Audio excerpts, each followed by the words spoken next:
Le président de la République, Mahamat Idriss Déby Itno, a décoré ce 20 août 3 personnalités en reconnaissance du rôle qu'ils ont joué dans l'accompagnement du processus de transition au Tchad, aux côtés du facilitateur de la CEAC, le président de la République démocratique du Congo, Félix Antoine Tshisekedi.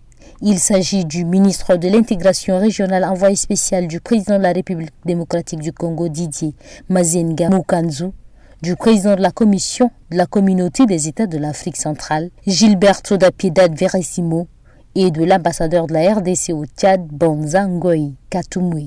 Ils ont été élevés au grade de commandeur dans l'ordre national du Tchad par le chef d'État Mahamat Idriss Déby Itno.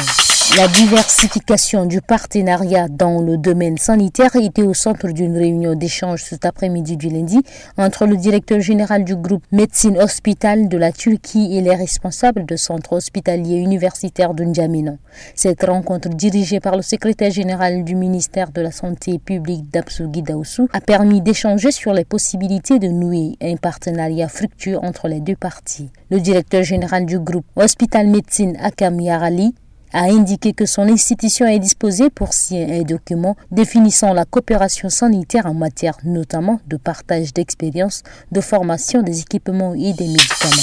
Le gouverneur de la province du Kanem, Issa Hassan Diogoy, a tenu une réunion avec plusieurs chefs de canton de sa province. La réunion s'inscrit dans le cadre du renforcement de la paix, du vivre ensemble et de la cohabitation pacifique dans la dite province. 2 points étaient précisément à l'ordre du jour. Évaluation des dégâts causés par les pluies de ces derniers jours et la cohabitation pacifique. S'agissant du premier point, le gouverneur a demandé aux chefs de canton d'indiquer clairement les vrais sinistrés en mettant en place un comité local dans chaque département en vue de permettre d'intervenir au moment opportun. Concernant le second point, Issaka Hassan Diogoy exhorte chaque responsable traditionnel à respecter la hiérarchie car toute décision émanant du gouvernement de la République doit être mise en application. Dans le cadre des préparatifs pour les qualifications à la Coupe d'Afrique des Nations 2025, le ministre de la Jeunesse et des Sports vient de prendre une mesure pour assurer la sécurité de l'équipe nationale de football.